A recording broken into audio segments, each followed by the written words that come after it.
Hello everyone, আসসালামু আলাইকুম ওয়া রাহমাতুল্লাহ। আজকে আমরা আলোচনা করব Barishal board 2019। So let's get start. তো প্রথমে বলা হয়েছে, once there live an idle king he dash not undergo physical labour. তো ওয়ান্স দিয়ে প্রথমে ওয়ান্স দিয়ে শুরু হয়েছে।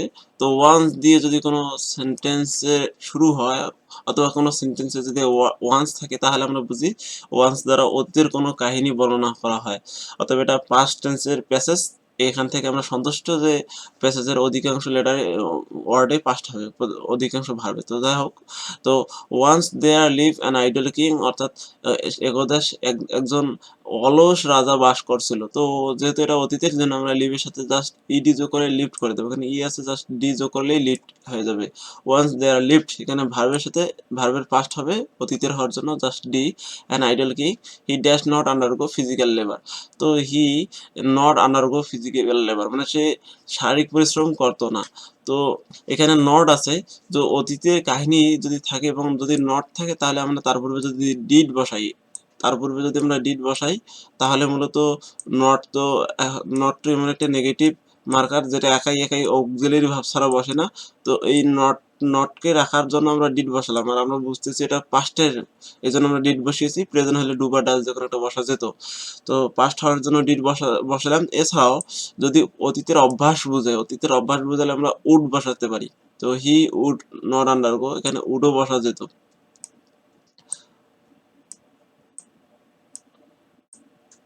তো অতীতের কোনো অভ্যাস বসালে উড বা ইউজ টু বা, আর এখানে যেহেতু নেগেটিভ আছে, নেগেটিভের জন্য আমরা ডিড আনতে পারি। এই 3-4টে বসানো যায়। He did not undergo physical labour.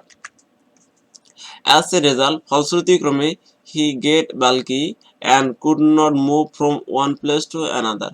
তো দেখা যাচ্ছে যে এই যে অ্যান্ডের পরে কুড নট মুভ, তো কুড থাকা মানে কি future in the past, could. তো যেহেতু অ্যান্ডের পরে পাস্ট, সেহেতু অ্যান্ডের আগে পাস্ট হবে। তো হি গট পাস্ট হবে, গেটের পাস্ট হচ্ছে গট। He got.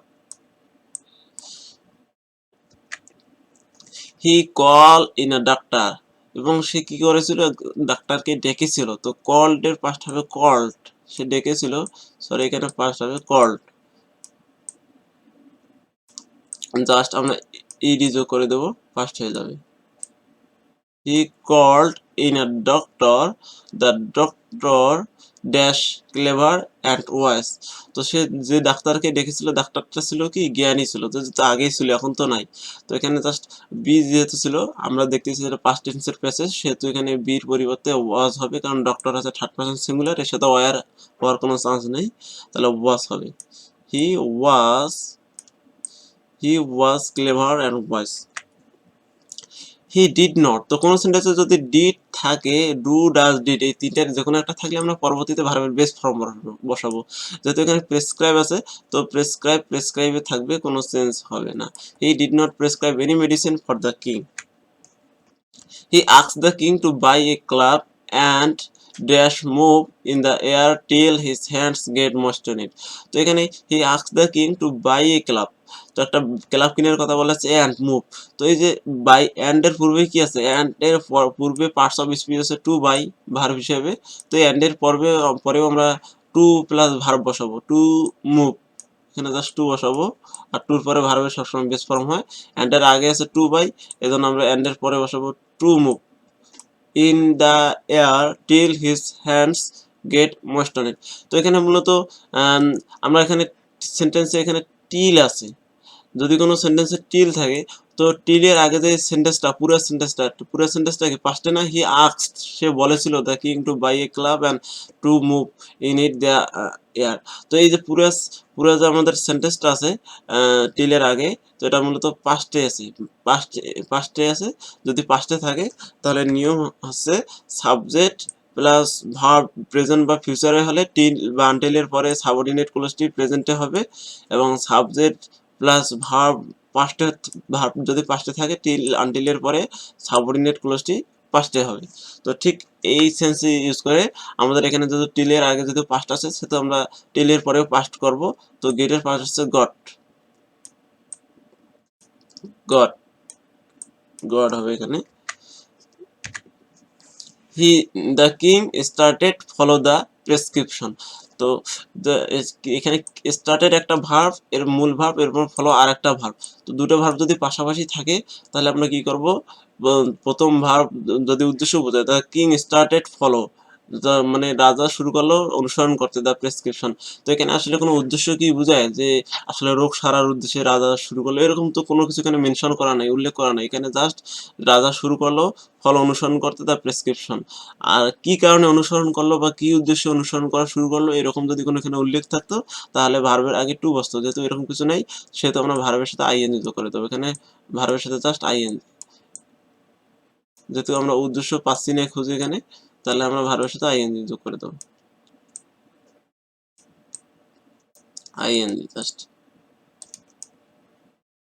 এরপর আছে thus the king relieve of his problem. তো thus the king relieve of his problem, thus the king, এভাবে দ্য কিং রাজা dash relieve of his problem, মানে এভাবে রাজা তার অসুখ থেকে মুক্তি পেয়েছিল। তো যেহেতু মুক্তি পেয়েছিল সেহেতু আমাদের এটা পাস্ট টেন্স, এবং পাস্ট টেন্স হলে কি হবে, দাস দ্য কিং রাজা মুক্তি পেয়েছিল। তো মুক্তি তো মানুষ পায় না, মানুষকে মুক্তি দেওয়া হয়। যেহেতু মুক্তি নিজে রাজা নিজে পায়নি, রাজাকে মুক্তি দেওয়া হয়েছিল, সেহেতু আমরা এটা এখানে বুঝতেছি এটা প্যাসিভ ভয়েস। তো প্যাসিভ ভয়েস হলে এটা যেহেতু past tense plus passive voice, তো পাস্ট টেন্স হলে মূলত আমাদের অক্সিলিয়ারি হিসেবে ওয়াস ওয়ার আসে। তো ওয়াস নিব না ওয়ার নেব সেটা সাবজেক্টের উপর ডিপেন্ড করবে। সাবজেক্ট যেহেতু থার্ড পারসন সিঙ্গুলার নাম্বার সেহেতু আমরা ওয়াস নেব। দাস দ্য কিং ওয়াস, তো এখানে ওয়াজ হবে, ওয়াস। এরপর রিলিফ, তো মূল ভার্বের ভিতরি লাগে, তো আমরা রিলিফের সাথে ডি যোগ করলেই ভিতরি মূলত হয়ে যায়। তো thus the king was relieve of his problem. তো আশা করি কোনো সমস্যা থাকবে না এই বোর্ড নিয়ে। সামনে আরো দেখা হবে নতুন কোনো বিষয় নিয়ে। ভালো থাকবেন। আসসালামু আলাইকুম ওয়া রাহমাতুল্লাহ।